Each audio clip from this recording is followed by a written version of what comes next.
All right, so what are the colorful tabs in the top? Well, this one is a aggregate news feature. So if you're looking for trucking news that just pulls in all the trucking news or mostly trucking news, highway news, supply chain news, it's basically going to pull it from all over the internet and aggregate it in one spot. You've also got my Substack, you've got FreightWaves built in here, you've got all kinds of good stuff.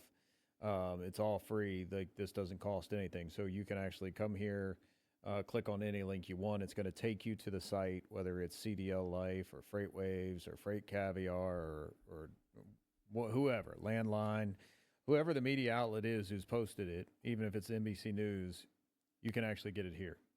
So, just a cool feature to have. But let's talk about parking. So, parking. I don't know anybody that loves to pay for parking.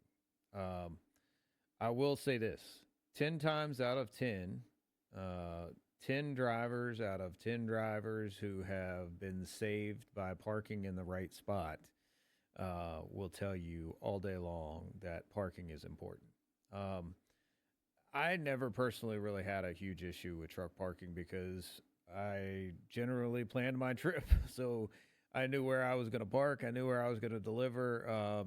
It never really snuck up on me. So I didn't really have the issue. I mean, not to say that I never had it. I just didn't have it as frequently as some people nowadays have it. And I think some of that goes to trip planning. But what we wanted to give you is a tool that's going to actually show you when you should park, when you should pay to park. And we base that off a couple different things. So let's just put in Chicago, right? Chicago's a great place. So we'll put in the zip code up here. As a driver, we're going to say, I'd rather just park for free. Well, based on Chicago, are you really sure you want to park for free?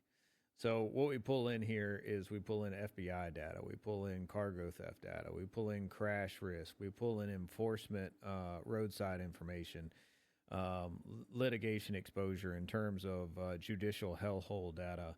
And really what we're trying to show you here is that sometimes whether you finance your risk on the front end with $20 or $40 a night to pay to park, or whether you finance it on the back end with $500,000 lost load, stolen load, hijacked load, or rejected load at a customer because someone cut your seal, or whether you're put out of service and you can't deliver on time because you got a door knock at 5 in the morning at the exit ramp where you decided to park.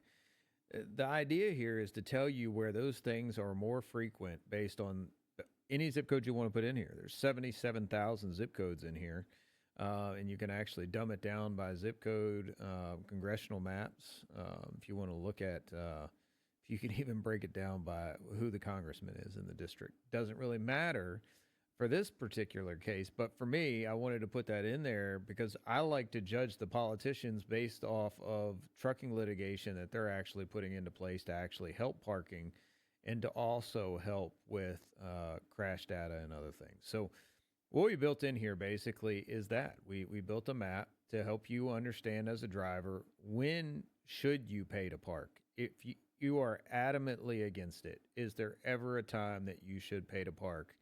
And this is going to tell you when that is. So whether you put in a zip code of Chicago or LA or El Paso or Corpus Christi or wherever it is, it's going to let you know. So what you can do here is you can put in high enforcement zip codes. It's going to tell you where they all are.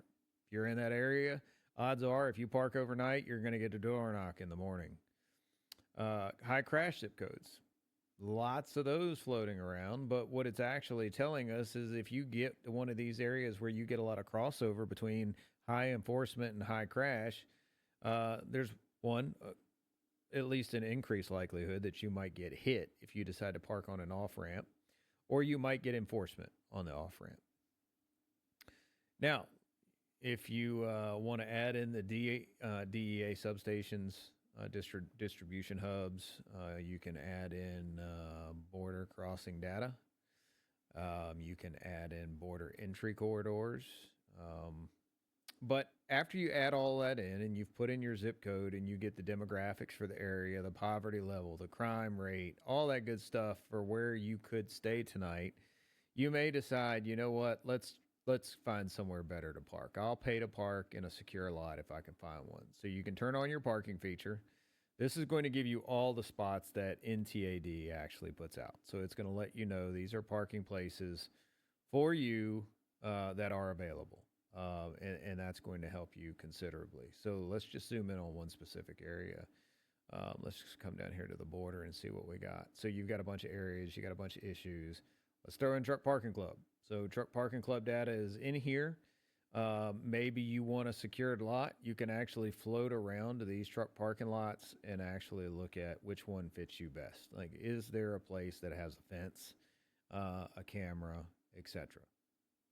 And you can click here. It's going to take you to truck parking club. You can set up an account if you don't already have one. But the idea here again is to make sure that you understand your options, but also understand where it is sometimes best to pay to park on the front end versus lose it on the back end.